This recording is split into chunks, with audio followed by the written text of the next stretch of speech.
right. Welcome to the first of our lecture series, our first lecture in our lecture series, Project or Project, which has an emphasis on people who have a project, who are engaged in advancing the discipline or the profession through their particular projects.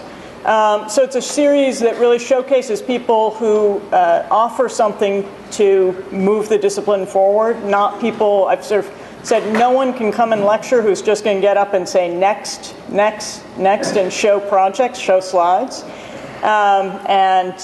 So I'm very excited to welcome Stanley Tigerman to start this series off.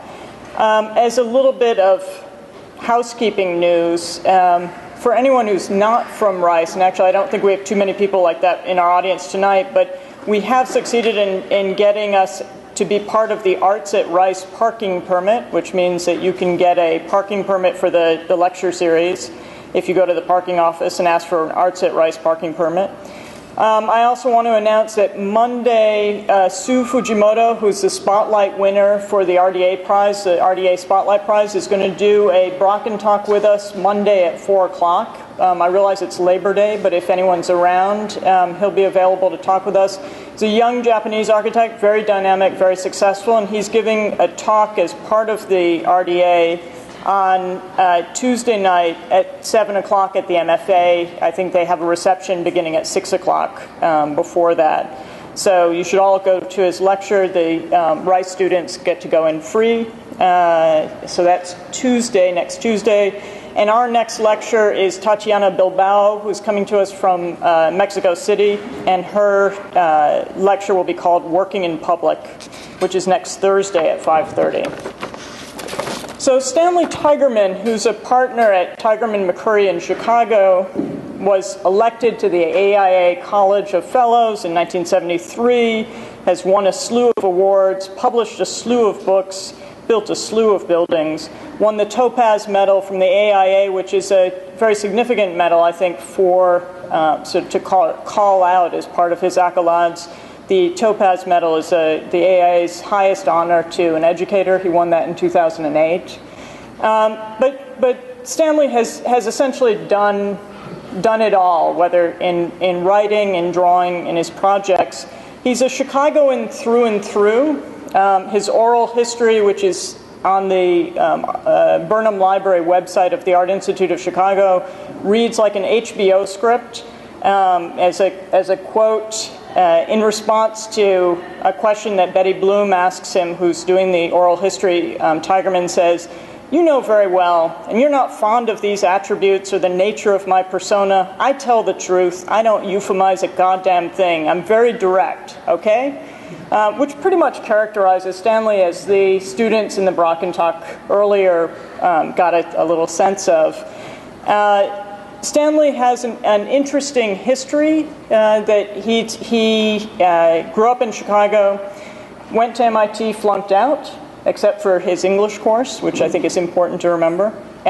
He went into the Navy, was in Korea during the Navy, worked for 10 years in Chicago, working for firms like Keck & Keck, Skidmore, Owings & Merrill. He then went back to school. He went to Yale and got a bachelor's and a master's over a 2-year period under Paul Rudolph in 1960 and 61. Very interesting story behind that you can read in the oral history about how he got into Yale and his conversations with Rudolph. After Yale, he came back to Chicago, worked for Harry Weiss. He became the director of UIC's School of Architecture. And I think that there are really sort of two things that I would say characterize Stanley in ways that for me make him particularly interesting. And these two slides really help to characterize that, these two images. So on the left is his image called the Titanic in 1978, the collage of Crown Hall going into Lake Michigan. And on the right is an image from ArchiWorks, Stanley teaching at ArchiWorks, a school that he founded in Chicago with Ava Maddox in 1993, and the building that they're in, which is one of his buildings. So I think that with these two images, you see Stanley as articulating a project for architecture as a discipline, so on the left, and as a field on the right. The Titanic image was part of Stanley's work in articulating a movement following the let's say the dominance of the second Chicago school in Chicago. Stanley helped with a cohort of 6 others form what was called the Chicago 7.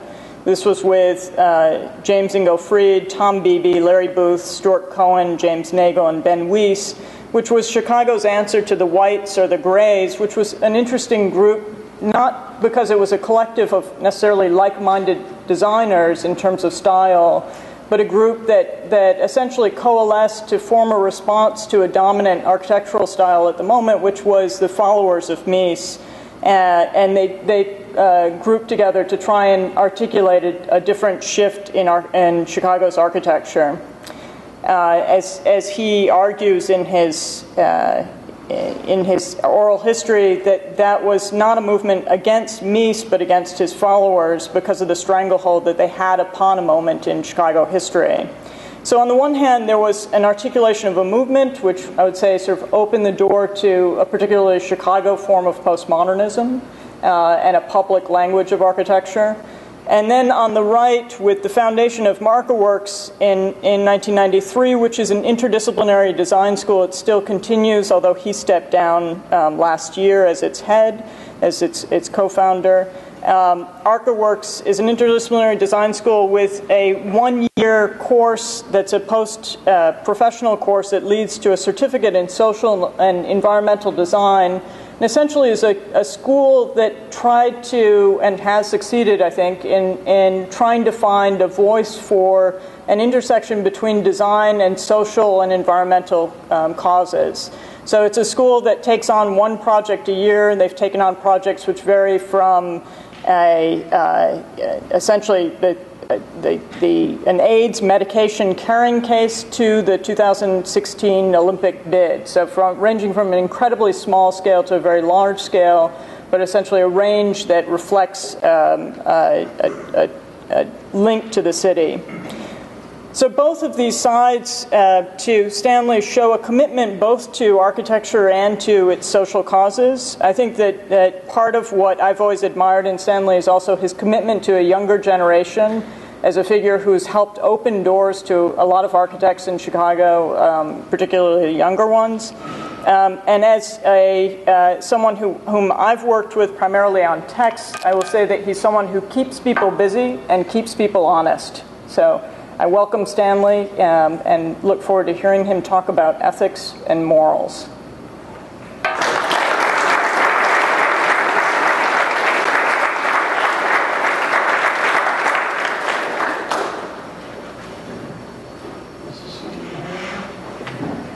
This is loud enough.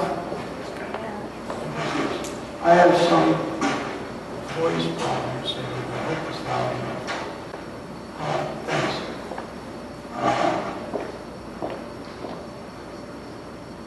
I guess Sarah and I go back to when she worked for Verizon, she was.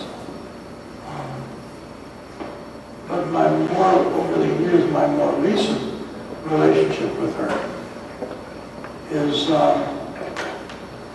when she was teaching at Princeton, I was on the visiting committee. In any case, it's great to be back. I was last year when Lars invited me sometime back. I was here one time earlier yet when Danny and John, I think, helped invite me originally. And it's good to be back. This is going to be a sort of funny talk. Sarah, as a carryover from her time at Princeton, has had and still does edit a publication series called Point, P-O-I-N-T. And so she asked me to be one of the authors, and so I've been working on this text. And Sarah is a ruthless editor who is generally 100% right. By the way, before I begin, really, I was sitting here, it's an interesting place to be, and I was looking at everybody's shoes. So the avant-garde are wearing these funny shoes, running shoes, gym shoes, high tops, and the old guys are wearing black shoes. or try to be young without wearing socks. I mean, it's very interesting. Just looking, being in this, you too do, but it's great to be in this position to sort of see things which normally you in the front row won't be seeing. So this talk is bifurcated. It's in two parts. One, the first part, actually, could you give me those two images on the wall? Would you mind? They're still up. Oh, they're still up, great. I'd like to leave them. Most of these will be what I'm going to look at, other than listening to what I'm going to say. The bulk of what I'm going to talk about is from a portion of the text, which has a misnomer, which is labeled on your poster about ethics, either absolute or relative. And on the plane coming down, I knocked out that part. So you'll have to wait till it gets published to figure out. There's another part of it, however, that's about the state of the field that we're all in today, which you will all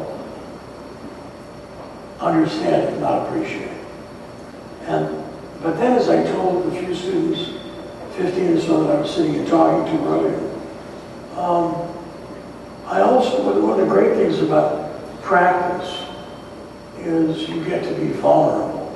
You show your work, and the students piss all over it, which is great.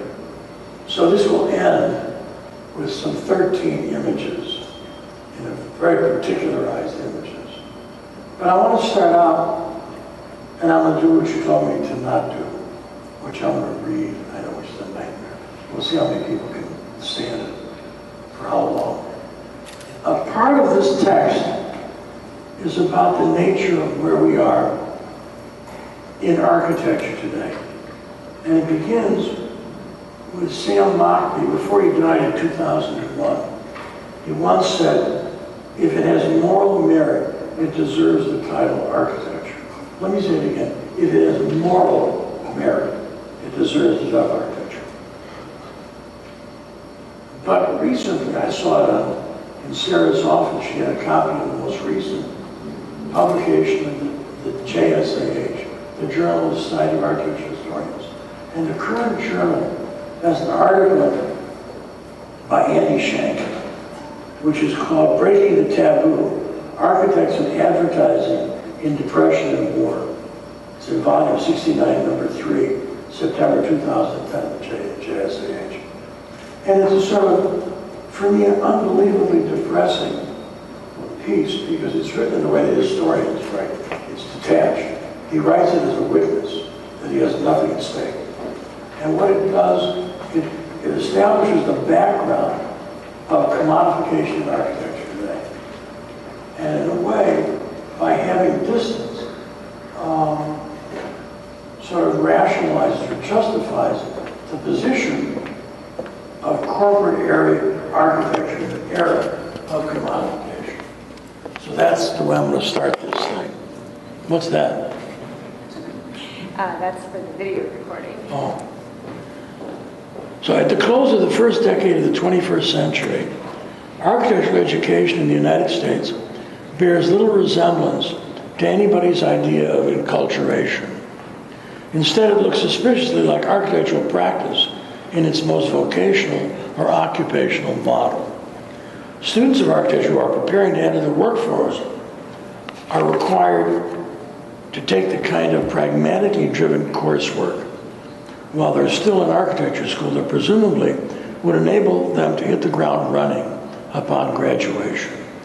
Might this running simply be a desperate attempt to help keep professional practice from collapsing under the insupportable weight of advancing technological transformation, generally computerization specifically, all of which is changing at the speed of light? Given the unpredictable state of today's fragile global economy, are architecture students simply running in place? Preparation for the IDP program, the Intern Development Program, begins even before graduation. Students are encouraged to attain summer employment. You know it here because you have a 6th year. Your 5th year is off. In the office of a registered architect, with the understanding that the hours gained while contributing to a professional practice. Professional. Let's remember that. I'll come back to it. Will count toward fulfilling IDP requirements for registration to practice architecture. The ongoing rush to further modify architectural coursework that's already increasingly practice-oriented precludes pedagogical development as part and parcel of architectural school curriculum being free to go where it finds fertile ground. Including required postgraduate, largely technical coursework to maintain licensure, the current modus operandi encourages architecture students to fulfill their educational purpose in purely specialized terms to assure their usefulness in an office. Through demands initiated by the marketplace, architecture as a useful art appears to have transformed architecture as a fine art, both before and after graduation from an accredited architecture school. Upon acquiring architectural registration, practitioners are obliged to take continuing education units, CEUs, to maintain their registration. Virtually all those units are vocational in orientation. Until recently, there was a delicate balance between the American version of the two architectural precedents in Europe, the Technische Hochschule, the Technical High School, and the Academy von Baukunst, the art school, sort of like the École des Beaux-Arts. In response to our own technologically driven era, pressures from the profession have disrupted that balance by giving the former a distinct edge in influencing architecture schools to adopt an educational and occupational model. The distance between a design studio in an architecture school and a professional office has collapsed. The problem with architecture education succumbing to this vocational model is that while the liberal arts and sciences opens the mind of the young to possibilities greater than technically derived ones, a vocational model limits problem solving to the pragmatic aspects of practice per se. And yet future architects need to be put in touch with the broadest possible notions of culture so that they can address problems of increasing complexity with ethically informed knowledge derived from a philosophical understanding of the broadest possible range of the liberal arts and sciences. Without such a basis for decision-making, the future of architecture as a qualitatively informed touchstone is compromised. Thus, the need for clarity vis-a-vis ethics brings to light the problem with education and practice based on a vocational model rather than a liberal arts and science model. The function of acquiring liberal arts and sciences is to unearth the ways and means of contending with otherwise insuperable problems, that is, ethics. But all is not without hope.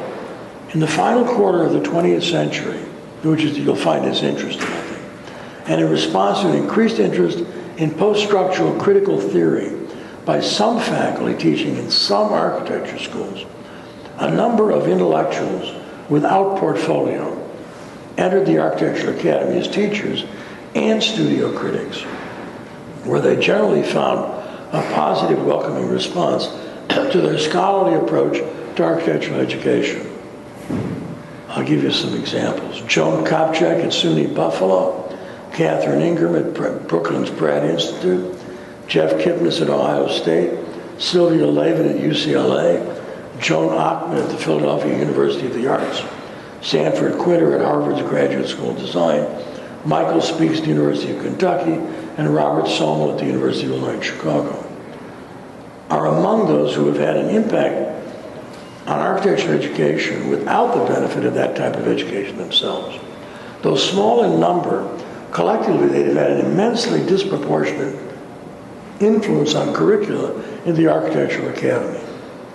The penetrations of intellects into architectural education was in some sense to be expected, insofar as it filled something of an educational vacuum. After all, critical theory was multidisciplinary, while most other coursework was not.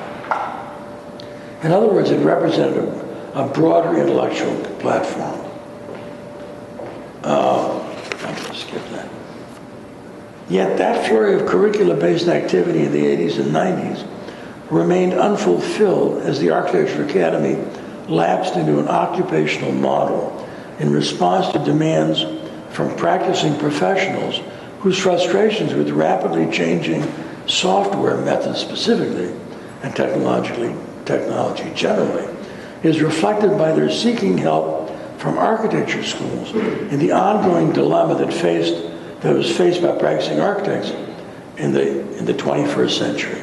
Unfortunately, the major global recession right now has resulted in staggering unemployment for architectural interns at the end of the first decade of the new millennium. I told Sarah earlier that 40%, 40, of all practicing employees in architectural firms in Chicago are out of work. 40% currently. This situation suggests and demands that architecture education could very well benefit from a new look. Pedagogically adventuresome offerings might just possibly be the only viable option in the near-term future for architecture schools right at the moment when they assume they need to go in the opposite, more vocational direction.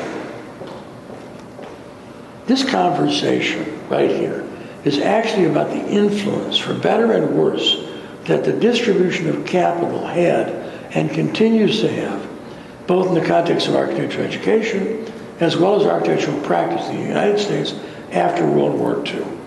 In an age where a state of ennui looms large over the landscape of conceptualization, the power that capital displays in every sphere of influence has become enormous. The joker in the deck is the Faustian quid pro quo that capital first offers, then extracts as a payback from those who have been seduced, indeed, from those who have been co-opted by the transitory clout that capital wields. This intemperate transaction is but one example of how the base aspects of commodification have established authority over both architectural practice as well as purely pedagogically driven architectural education. An example of commodification is what is now known, thank you, Sarah, as the Bilbao effect. That is, the capitalizing on exaggeration or hyperbole. Whereas the architecture profession continues to weaken architecture education by treating it as little more than as a prerequisite to practice, even as it demands its validation. The long and short of the point of this discourse is the reverse is far more appropriate in the long run. By that I mean architectural practice should be more like architecture education before it was diminished, so that the fundamentally ethical aspects of both education and practice can once again make their presence felt to educators and students, interns and practitioners, clients and the general public at large. Architectural practice should look more like education, but today it's the reverse. In order to accomplish the stated ambition of this argument, what follows is the challenge to architectural educators and practitioners alike. Actually, at the end of this, I propose a bipartite Hippocratic oath for both education and practice. But there's a certain backstory that begins it.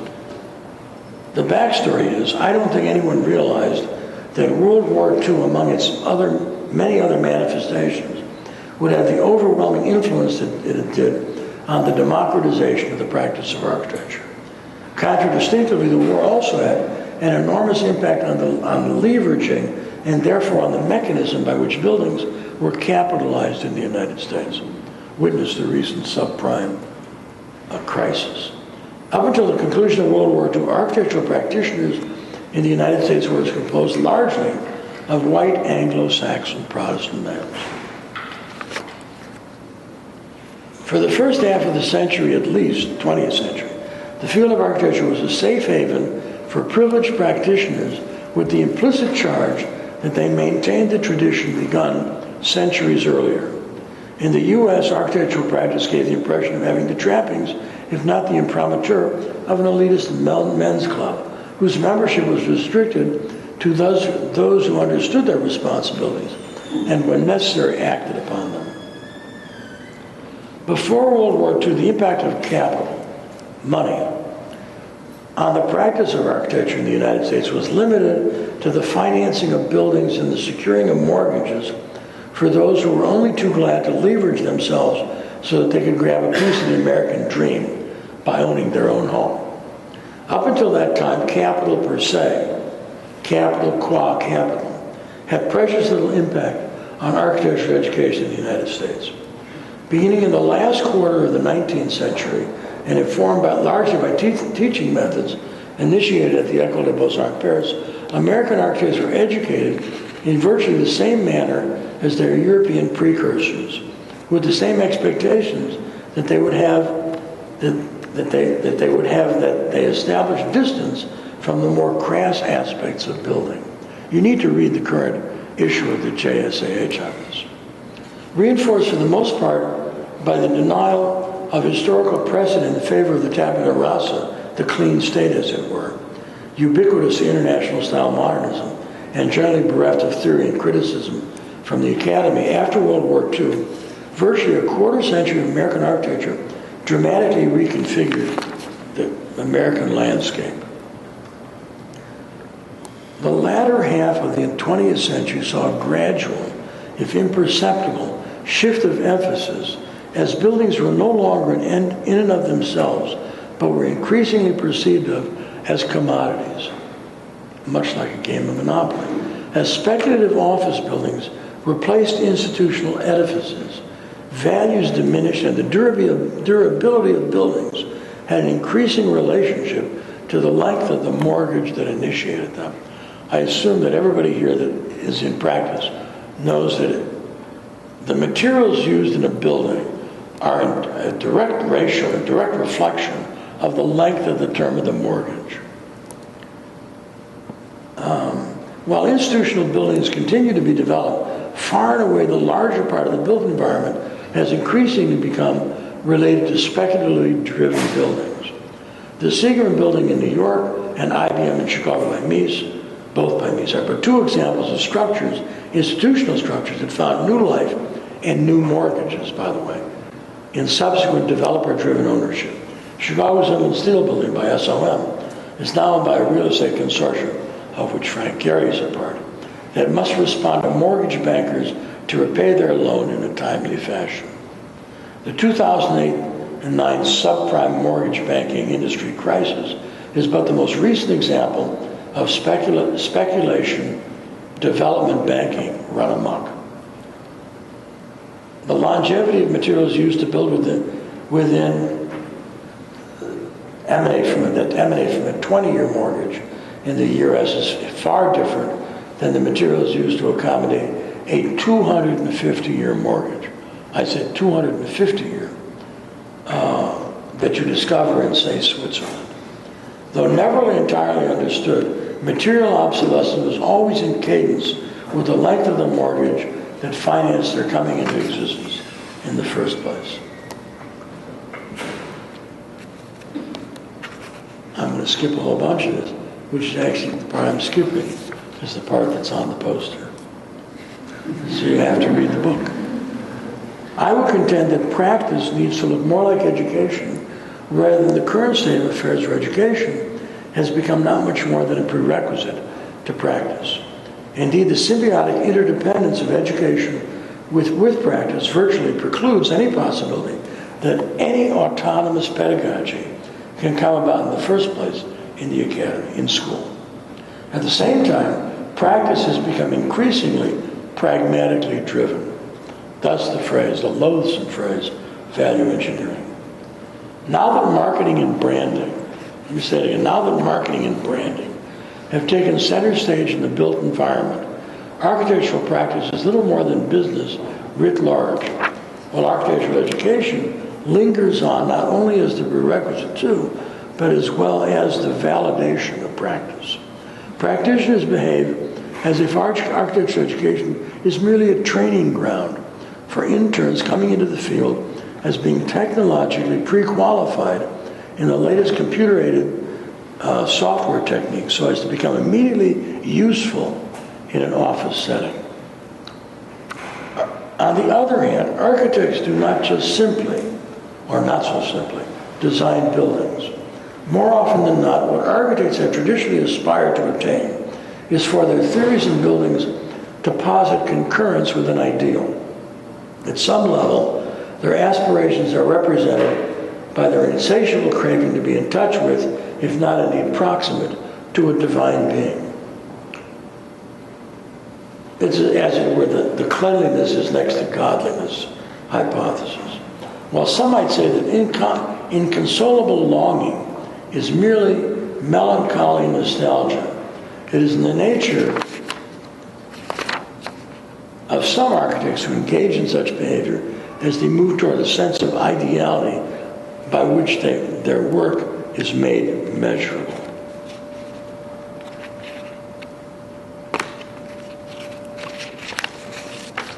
Capital, which has increasingly gained control over much else of American life, has finally entered the Architectural Academy as the ultimate act of validating capitalism in the context of architectural theory as well as building.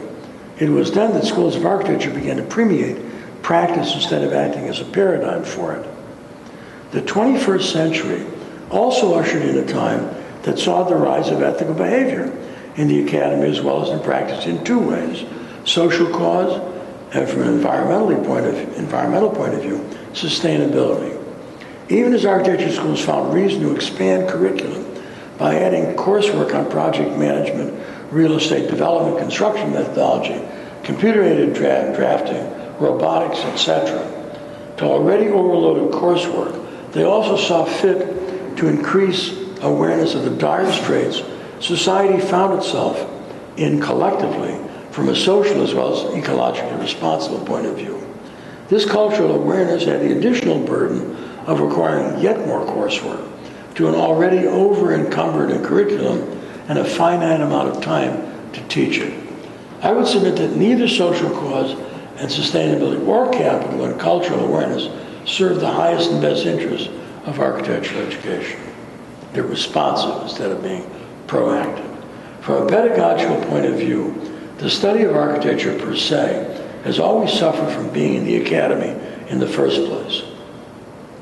Having a prescient fear of the vocational implications of architectural education, the former president of the University of Chicago, Robert Hutchins, saw the problem as one of seducing students out of Plato's cave. That's his comment. He felt the tactical experience of modeling, which emanated from ideas about building, had a seductive component to it that it was disruptive to study in the most monastic sense of the term. Thus, the complete phrase, which goes like this: dubito ergo cogito, cogito ergo sum. I doubt, therefore I think therefore I am, by René Descartes. The temptation to bring the vocational model into the academy has an obvious drawback. Equally obvious is the problem connected with the social model. It can be argued that the study of architecture requires a set of strictures that can only be deduced from within, from architecture itself. Those in practice found it fashionable to take sides in the capital versus do-good battle. The high road that predated such battle was not only derailed in architectural practice, but significantly in architectural education as well. Most importantly, the academy was increasingly pressured by the requirements of practice, while practitioners appeared to remove themselves entirely from anything other than fulfilling the interests of a developer-driven marketplace. One could argue that in an ideal world, an architectural pedagogy needs to move in directions that are continuously open to where ideas take it, as opposed to where it is being driven by the pressures of professional practice. However, before practice can even begin to think about that, you need to have a certain hiatus.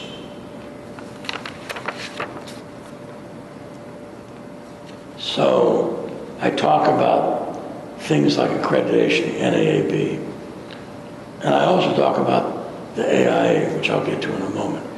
Both things need to be addressed. Revamping the AIA's 2007 Code of Ethics, now in force, comes to mind as one of the most obvious changes that needs to be made. Who knows the current 2007 Code of Ethics. Do any of you ever download the goddamn thing from the AI? Like, you can do it online. The opening comments, I'll get to it. They're very interesting. It's just the reverse of what it was 50 years ago. More than anything else, both educational educators and practitioners need to establish qualitative guidelines on both sides of the equation before moving forward in any way whatsoever. The inherent issue of capital itself needs to be brought into the dialogue about architecture so as to appropriate it in a certain way into a Hippocratic oath. Architects don't have a Hippocratic oath. I'm suggesting that they absolutely need one. The current state of the art of architecture allows capital to move along unscathed outside that dialogue as it increasingly undermines both education and practice. The repugnant phrase value engineering, that is the dumbing down of buildings, stands as a loathsome reminder of the depths to which architecture has descended. Who questions value engineering? No one. In our own epoch, in our own era, theories emanating from architectural pedagogy need to be as comprehensive as possible, lest they lose the authority that might otherwise be inherent in them. After all, influence is the underlying seducing agency that empowers capital.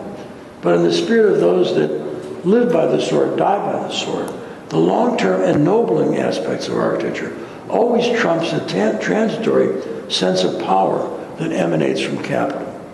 And yet power, authority per se, alongside capital, albeit a subject in and of itself, is a logical venue for study within the dialogue suggested above. I think that the prologue to the problem about capital begins reasonably enough inside the Architectural Academy, but I don't think the debate should be introduced initially in practical terms. In the purest sense, and like all other pedagogies taught in school, capital requires a definition that is at its heart, i.e. its value. Let me say it again, its value beyond the mere fact of its commodification. Is it absolute or relative? That is value in terms of capital. Because you have to make that judgment. Each of you as students, I would say as practitioners as well. Which side of the coin are you on? Are you for absolute values or relative values? Because it's the core of existence. Capital is simply one more component of a curriculum that becomes subject to a value system that is also applied to other coursework in the academy. Later in practice, capital is but one more variable alongside many others having an impact on building to be contended with. What is deemed to be good value is what's at stake both inside and outside the academy.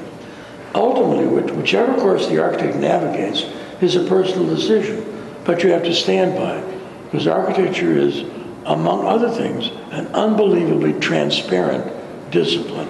Whichever side of the coin that you flip in school and or afterwards, you will be known for, period.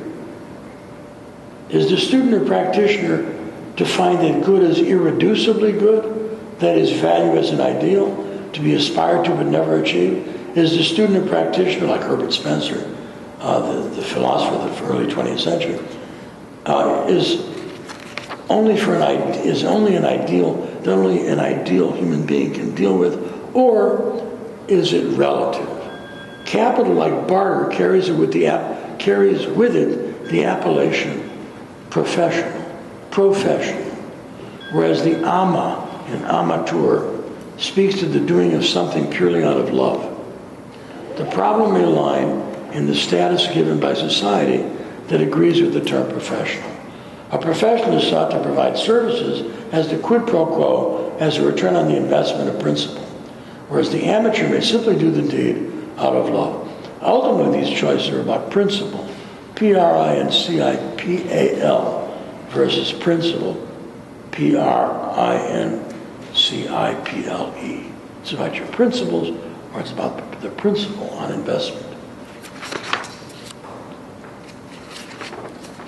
The economic crisis at the conclusion of the first decade of the 21st century, right now, has been brought into stark contrast in terms of the subject of values.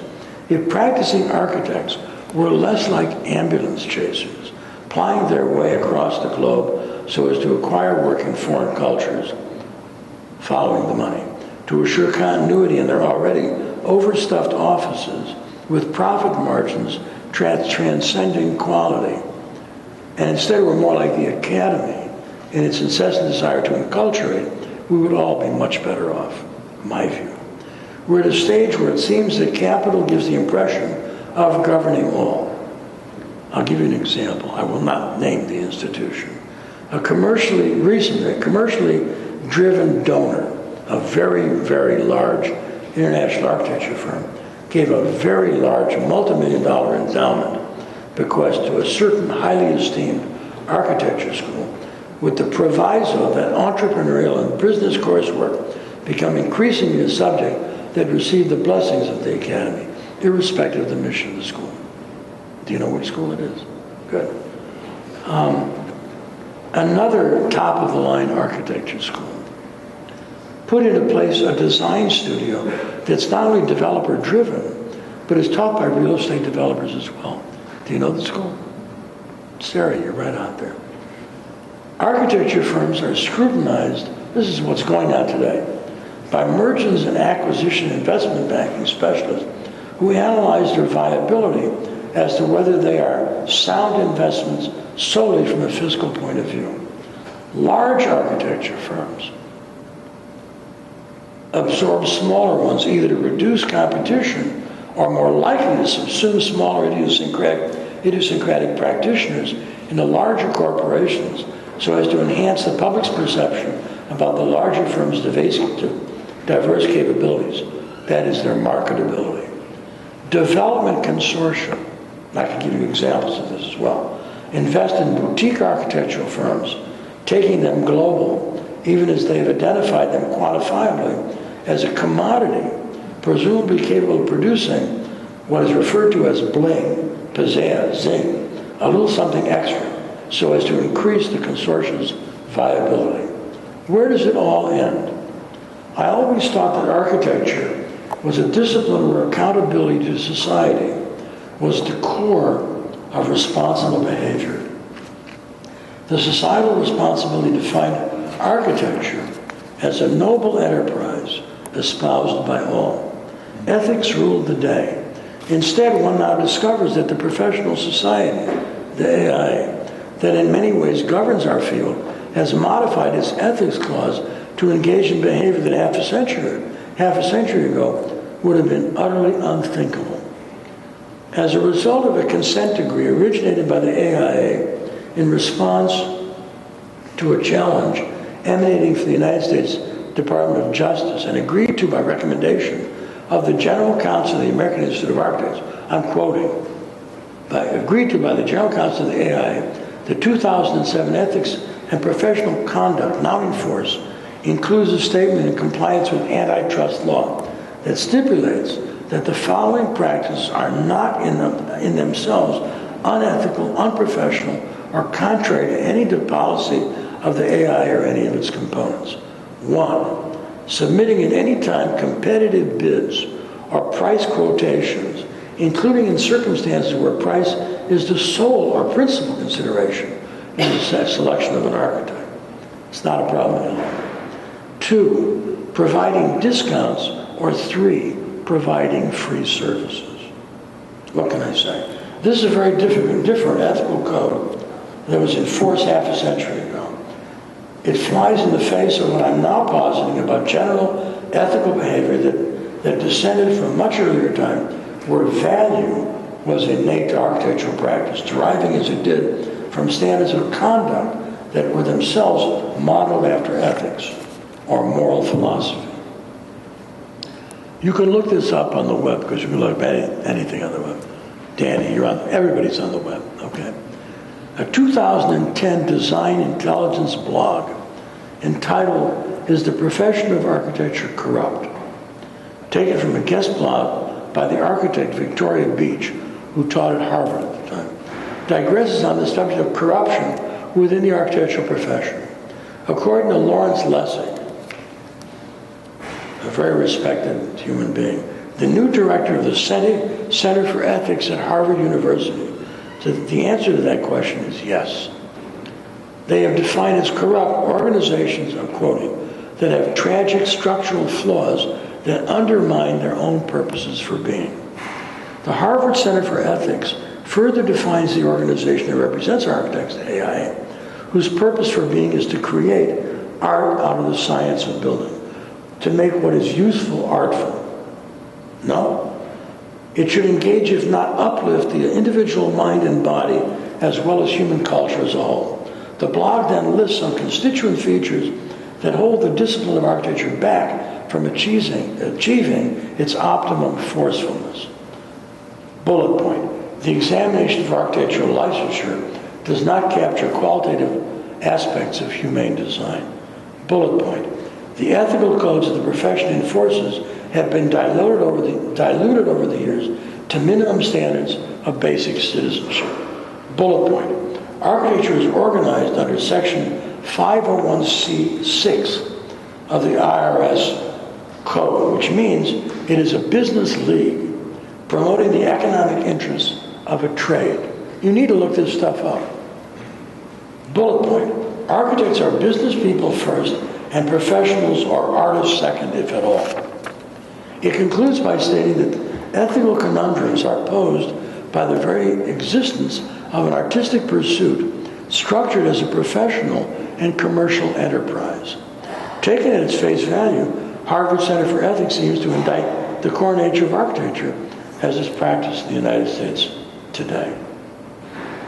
Just as the architectural community wrested control of both the academy and the profession in the second decade of the 20th century at the conclusion of World War I, when it became clear that a new method of education would be appropriate in keeping with the will of that epoch, the Bauhaus. It has become the responsibility of architectural faculty and practitioners alike, a full century after the fact, to take control of a discipline seemingly out of control. This, then, is a call to arms. So here is the proposal.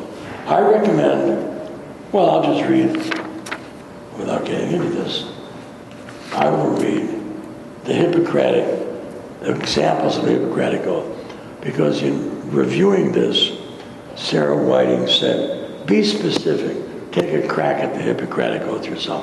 So I did, Sarah. 1, the NAAV is for schools. Needs to be reconstituted to put greater emphasis on ethical behavior for accreditation. 2, architectural curricula, school curricula,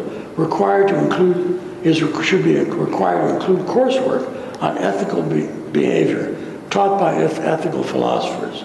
3, architecture school curricula should be required to include courses on social as well as ecological sustainability. 4, revisiting conventional as well as alternative methods of education should be done to continuously refine the parameters of the architectural discipline. 5, you should revisit the intrinsic nature of architecture: capital, religion, ethics, gender, inequality, the body, finitude, and technique are the various vehicles that should be underpin design studios. The other side of the bipartite here, Hippocratic Oath, one that's suitable for practitioners, might look like this. 1, we must give something back to society, forming collaborations with public and private authorities and participating in the formation of an urban job corps. 2, we must respect ourselves, our colleagues, and our craft, resisting governmental mandates, fostering competition, uber alles, over ethical behavior.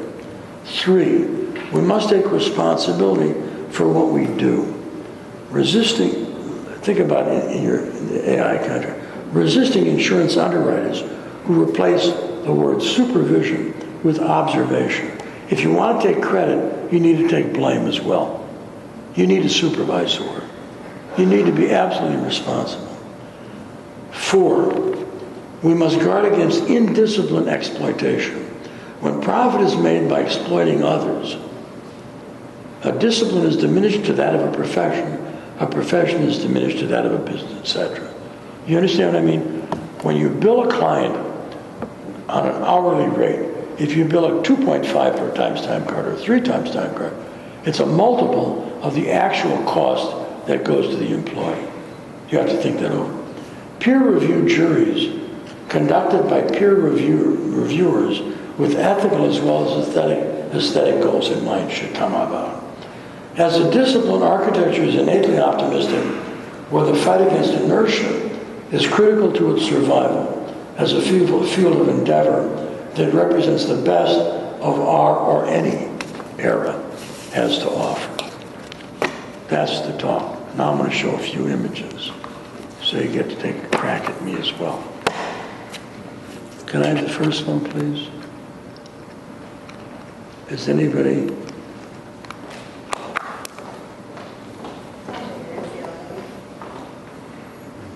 Right. This is a genealogical tree that I have been interested for a long time.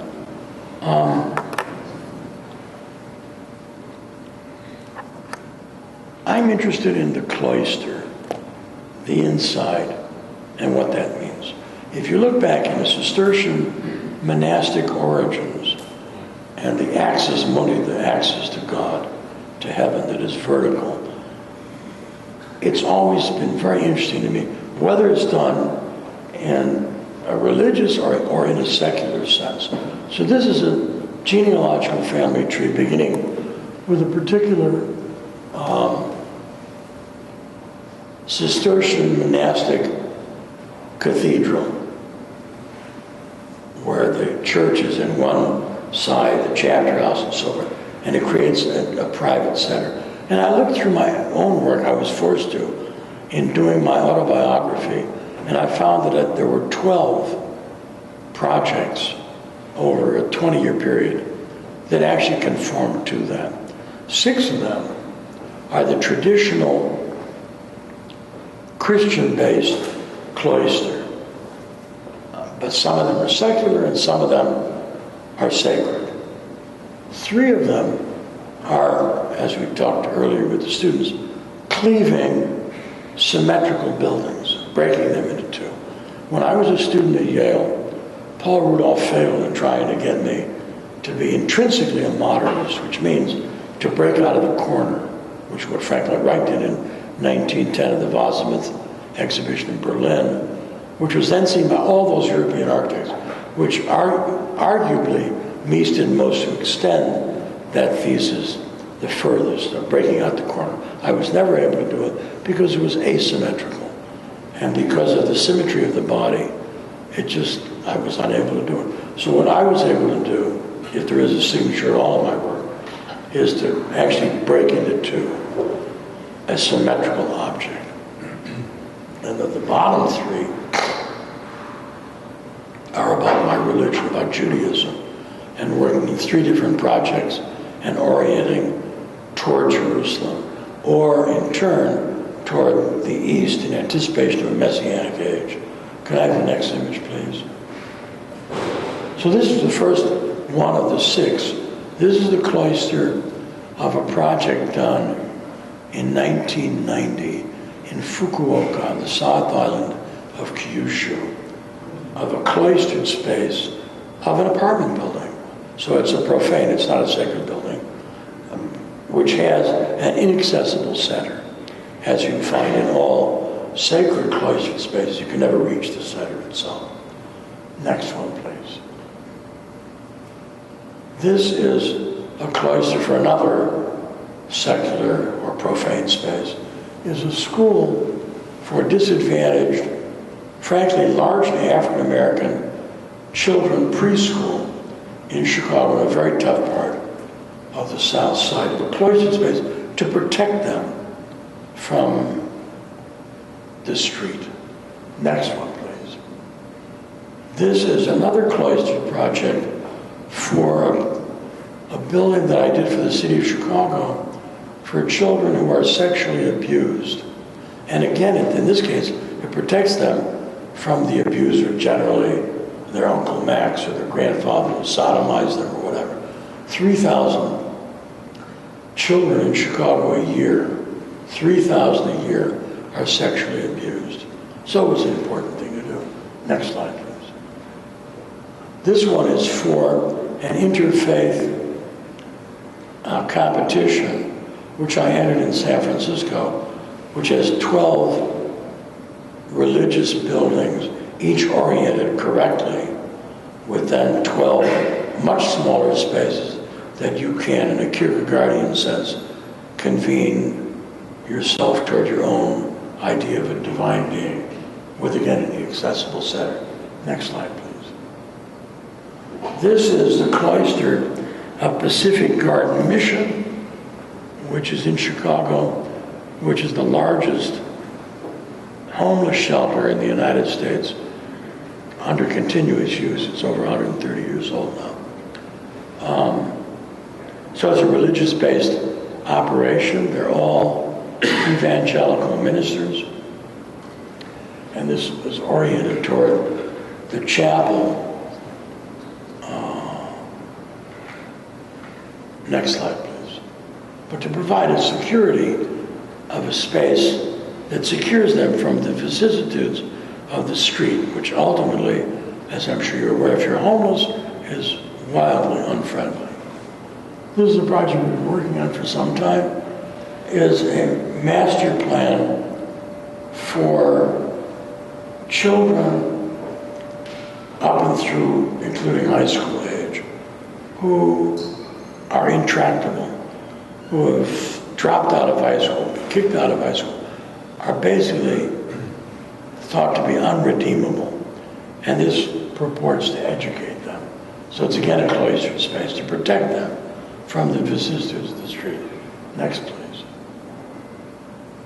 And this is the beginning of 3 of the projects that are cleaved. This one is for St. John's. I think there's a student here who got an undergraduate degree from Champaign-Urbana, University of Illinois, at Urbana-Champaign. This is St. John's, the Catholic chapel, cathedral actually, and Newman Hall, which is the dormitory. And it's been cut into 2. Next slide, please. There's a second one that was done many years ago for the Baha'i Faith in Wilmette, Illinois. This is their National Archive Center. 1.5 of it is the perpetual side, the other is the natural side. So one is a building and one is topiary trees. But again, cleaved toward one of the axes of the 9-sided Baha'i temple, and the other way, facing due east, in anticipation of a Messianic age. Next.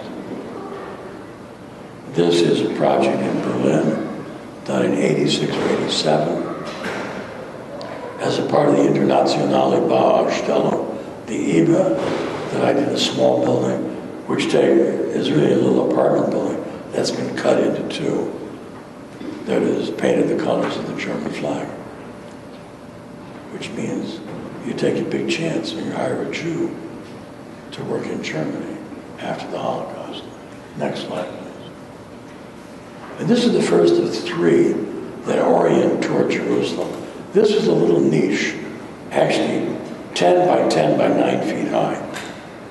At the rear end of the Deutsches Architecture Museum, the German Architecture Museum in Frankfurt, done by Ungers, that was one of a series of niches.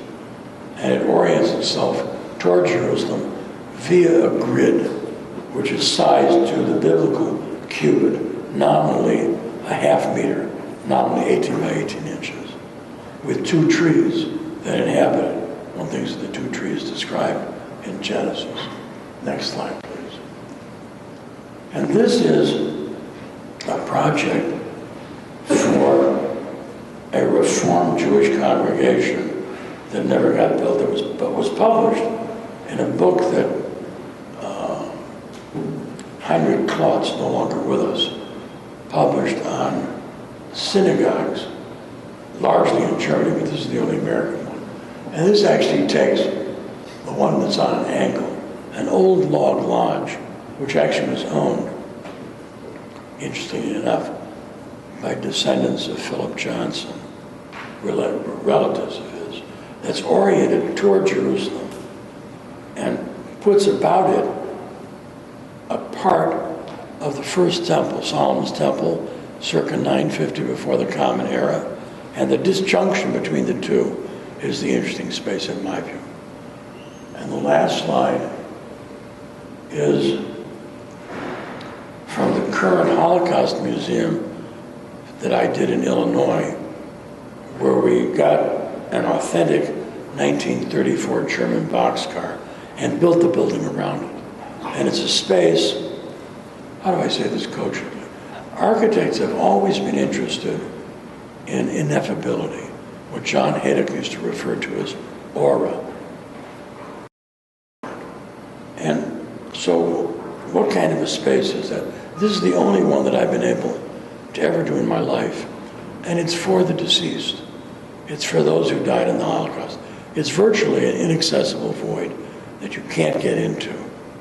But so the boxcar was put into place, and we built this museum around it, one portion of which is oriented due east in anticipation of Messianic age. The other portion, as you see its angle, is oriented in Skokie, 5.9 degrees south of east toward Jerusalem.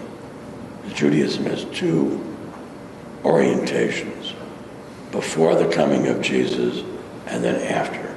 After all, Jesus Christ represented the Messiah for Christian believing people, those who have faith.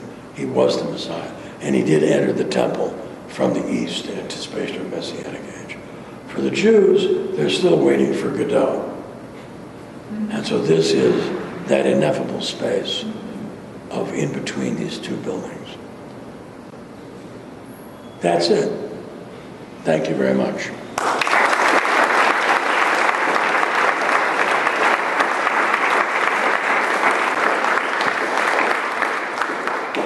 I would entertain questions, comments, criticism, whatever pleases you.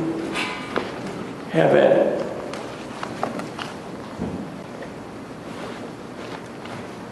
You're going to find yourself, for the first time in your life, mute.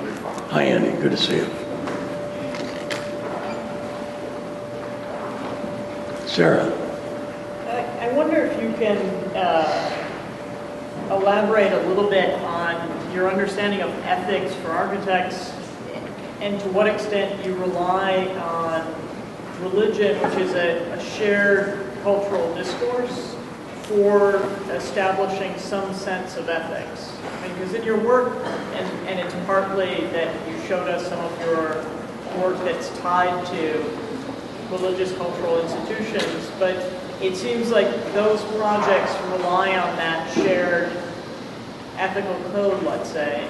But you imply, I think, a different ethical code in your call in the paper, and I wonder if you could elaborate on the distinction or whether you see one. Well, there is one, no question, sir. And maybe, architects always ascribe to themselves the ability to rotate objects in the light, to see things three-dimensionally. You know what the medical definition of that is? It's called schizophrenia. And we all have some of that in our, we think that we can see things simultaneously from all sides. And I'm no different.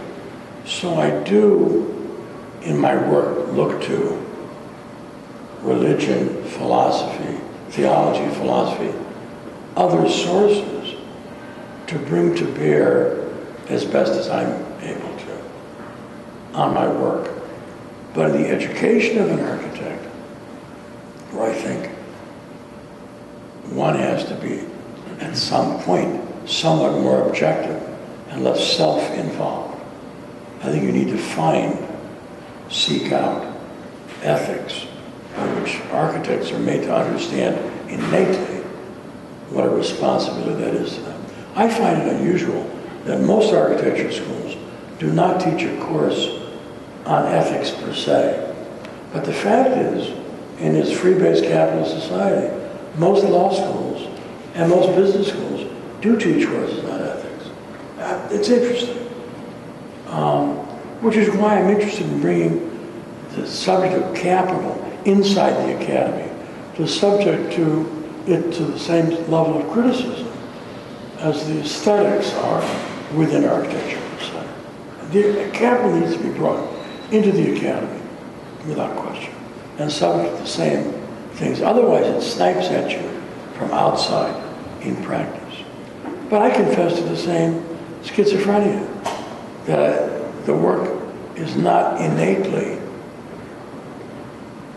critical, that I have to look elsewhere to extrinsic sources like theology and philosophy to bring to bear to cause work to have some sense of aura in that sense. That's true. Which is found flawed in me. It's just the first of many. Do you have another question? Is there a connection? Your presentation about ethics was more or less about the behavior of architects in practice, how one conducts oneself, the larger definition of ethics. And then I wonder if there's a connection with, I assume there is, in the projects that you've shown. They use the courtyard typology that suggests cloistering, religious associations, that there is also a dimension of the work, not just the behavior, that is informed by your ethical position. Yeah, I think it's true. I mean, I think unless you market or brand yourself in a particular way, you generally will not get developer-driven work, either in terms of domesticity, that is condos, real estate, or corporate work. And you notice that I haven't done much in the way of corporate work. If I hardly even imagine why anybody in the corporate realm would be so insane as to hire me in the first place. And I'm so vocal about my antagonism to bottom feeders in our society, that is real estate developers, as to preclude their giving me work as well. I don't want work from them. So it gives me a certain detachment, I will grant you. And because my part of the practice, Margaret and I do very different work. She works for the rich, I work for the poor, basically, simplistically. So my side of the office doesn't talk about making yourself vulnerable, which I do believe in vulnerability, but I don't make myself vulnerable to that level of development, working with surrogates, either in the corporate or in the residential realm, to create that sort of problem. So yes, I have a certain level that I have focused on, for sure. After all, I'm an old man. I'm going to be 80 in 3 weeks. I'm delighted to be at a stage to give back to society. I'm not interested in working for developers. I'm not interested in working for corporations. It doesn't interest me. Because they're at the other side of a level of capitalism that is totally against the grain of what I believe in. So it doesn't say much for teaching students who ultimately have to go out, if they can get a job at all, to face up to the resistance of those two difficult surrogates as types. I decided to not do that anymore. Period. And what's interesting about practice is you do get to turn people down. I was telling the students earlier, one of the great things about being an old man is you get to hold grudges. And what's also interesting is you get to say no. Actually, I have a definition finally after all these decades of what is good architecture. Actually, it's saying no and still getting it built. Try it sometime. It ain't obvious. It's very different. But I think that's the challenge. And students should know that. To be able to say no, but still get it built. You have to get it built. Architecture is not architecture interruptus. It is getting it built. Whether you subject yourself to the vicissitudes of capitalist endeavors or not. You have to get it built. But you need to say no. How do you do that? That's very tough.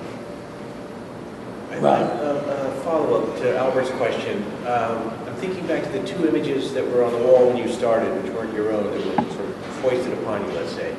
But the left one was basically emblematic of a moment in which the instruments of architecture or the production of architecture and ethics or morality were very tightly intertwined. The right one, in fact, signaled an attempt to detach those two from one another, not only at ArgoWorks, but all over education. Which was the right one? The Titanic was the right one? No, the ArgoWorks. ArgoWorks was I'm using it as a kind of code for let's detach those two from one another, and arguably in many instances abandon altogether the notion of an ethic or a morality. I'm wondering if your renewed call for an ethic or a morality is also a renewed call for reattaching to the instruments of architecture. It is. And you're very perceptive to point that out. My Jewish mother, like all other Jewish mothers, once said, those that can do and those that can't teach. And mine said it as well. And for the 40 years or so that I was in practice before, was the same 40 years that I taught. So there was a separation. I thought then that teaching was a noble cause because it was generous. You were giving something to others. You were empowering others to be, as the Army ad says, the best that they can be. Whereas practice, at some level, being simplistic, Ron, is giving to oneself, client notwithstanding. You have a certain idea you put on the table. Those two are distinct, practice and teaching. When I resigned from ArchiWorks 2 years ago now, I was no longer teaching. So I no longer teach for the first time in my entire career since I left Yale. So I have to embody both sides within the practice now, which is a terrific, fabulous challenge. Very hard to accomplish. But I mean, you set goals for yourself, however difficult they are. So now you'll read in my autobiography, whatever the goddamn thing gets out of the hands of lawyers from the publisher who are worried that they're going to get sued. And in rereading the autobiography, there's some possibility of that. I talk about that. There are two sides. So it's easy. Sarah put up the two different conditions, which are there, which were examined before. But now there's only one. It's practice. I'm not teaching. I am writing about the subjects, about education, but I'm not teaching. Full-time or part-time, other than being on Eisner and Frank's juries at Yale, I'm out. I'm au concours. So I have to embed both within practice now. So that's what I'm trying to do. But yes, there is a separation. And there's always a pull. You know, architecture is a funny thing, Ron. You're always surrounded by disparate conditions that go against the grain.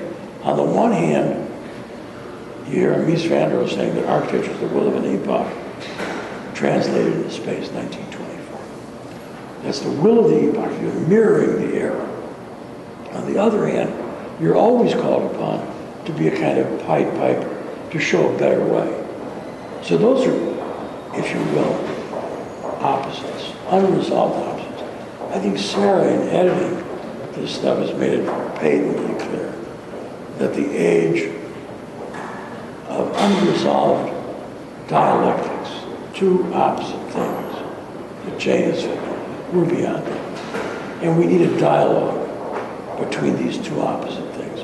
So thus this having a crack at a bipartite oath is a crack at trying to begin a discussion as opposed to practice laying its vicissitudes on the academy to provide grist for its mill.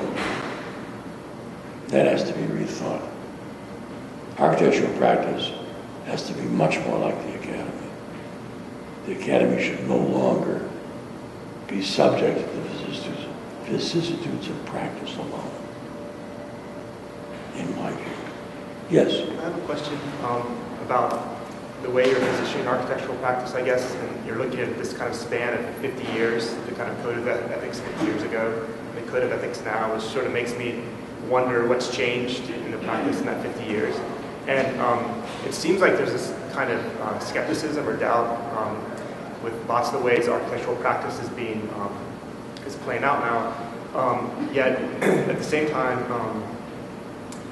there's a sort of belief in the institutions of the academy, of the AIA, of some more maybe institutions that enforce a kind of maybe more monolithic view of practice, maybe that existed 50 years ago.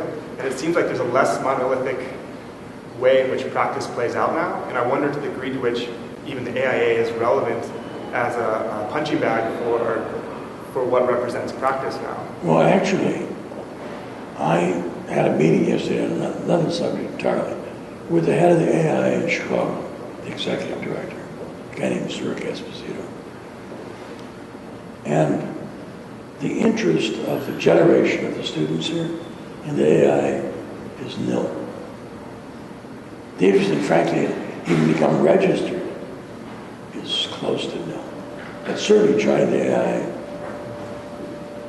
So, because the AIA has expressed its interest in marketing, in branding. You only look at the things, the offerings of an AIA convention.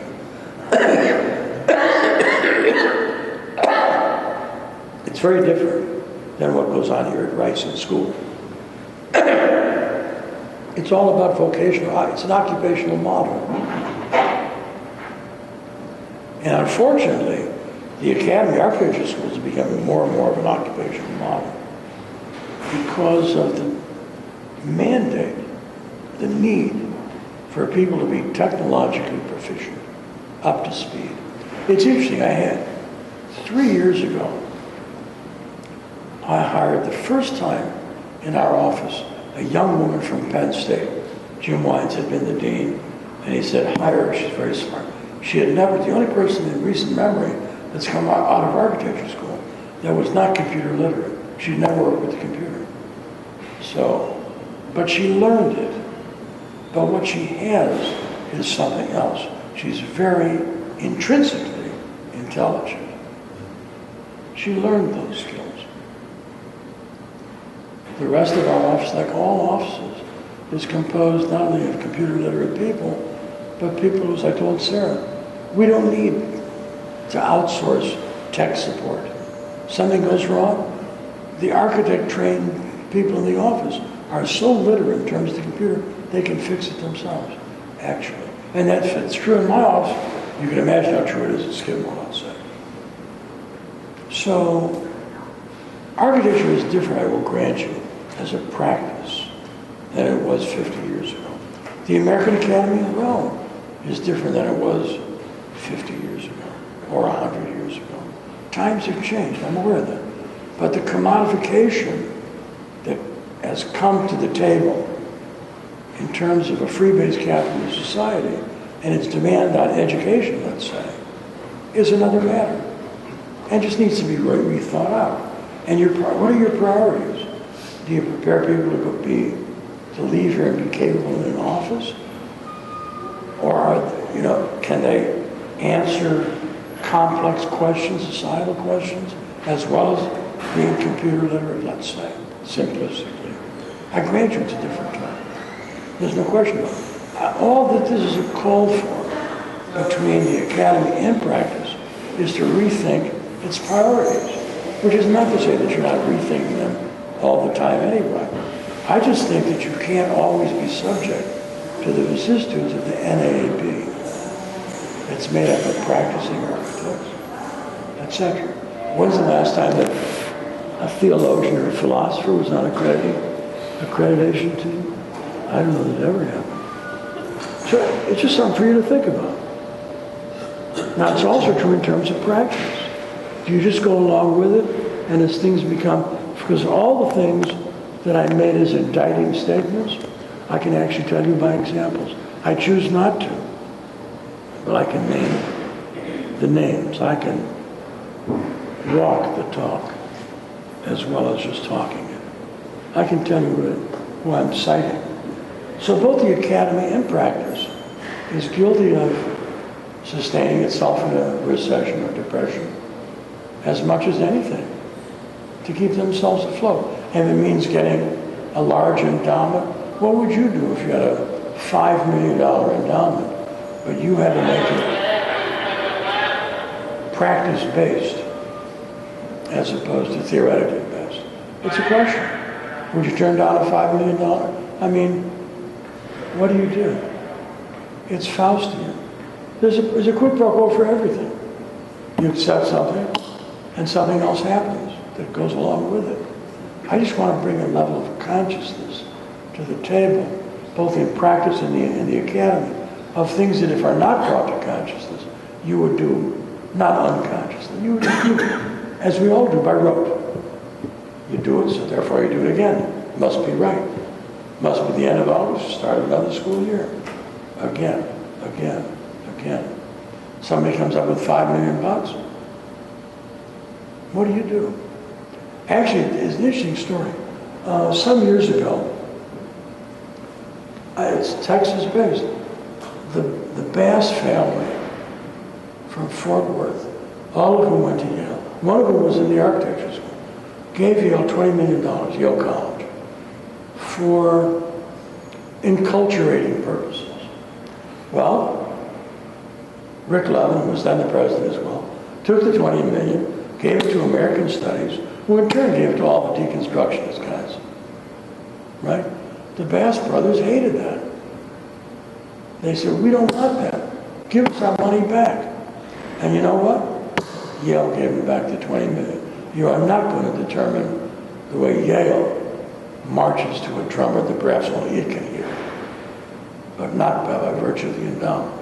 That's the way I think you have to behave when it comes to large gifts.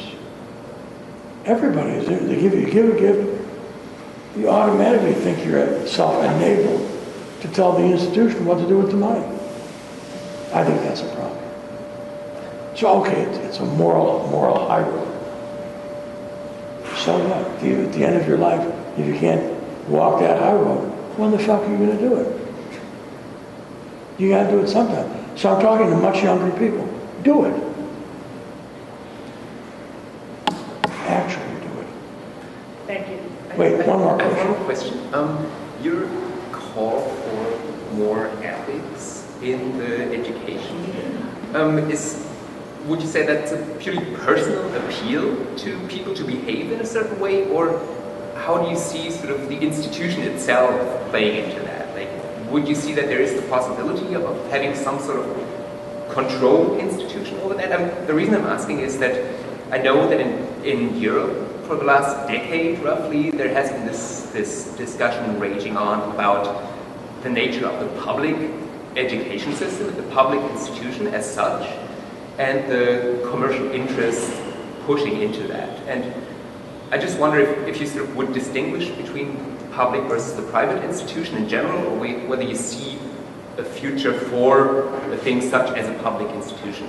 I think it begins, my former lawyer of all things, basically skeptical himself and in the field, once said, a very brilliant thing, if it's not written in your heart, no court can ever uphold it, because it will be overturned. So I'd say the same to the people in the front row and the rest of the audience as well. If it's not written in your heart, nobody's going to do it for you. Neither the AI, neither the NAAB, neither Rice, neither Harvard, nor Yale, nor University of Illinois. You've got to have it within you. Kids that come to architecture school have to be taught in a certain way, brought up by their parents to have a certain level of morality, a value system.